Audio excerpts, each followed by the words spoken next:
اقدامات کے باوجود جو مسنگ پرسنز کے معاملات ہیں وہ بڑھتے جا رہے ہیں۔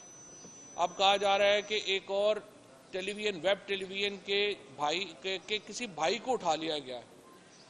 دیکھیں، یہ جو کسٹوڈیل ٹارچر ہے، اٹھا کے لوگوں کو لے کے جانا، انہیں برہنہ کرنا، تشدد کرنا، یہ تو ناقابل، آپ سمجھیے کہ ایک ایسا جرم ہے جس کے اوپر کوئی آنکھیں بند کر ہی نہیں سکتا۔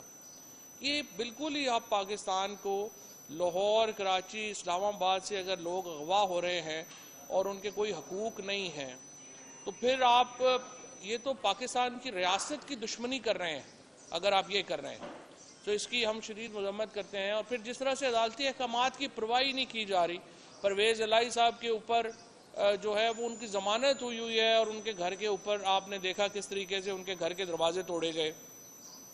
حسان نیازی، علی امین گنڈا پور، یہ تمام لوگ وہ ہیں جن کی عدالتوں نے ضمانتیں لے لیں اور اس کے باوجود جو ہے ان کو رہا نہیں کیا جا رہا۔ پاکستان میں عدالتی نظام کو ایک سسٹمیٹک طریقے سے، ایک منظم طریقے سے پاکستان میں عدالتی نظام کو ختم کیا جا رہا ہے، اور یہ سلسلہ عمومی مقدمات سے شروع ہو کے اب ہائی پروفائل کیسز تک، حتیٰ کہ سپریم کورٹ تک پہنچ گیا ہے۔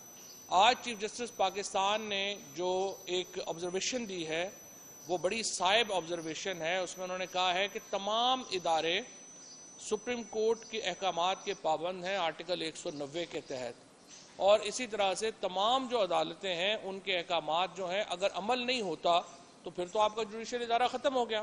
آج پرویز الہی صاحب کے کیس میں لاہور ہائی کورٹ نے توہین عدالت کا نوٹس جاری کیا ہے۔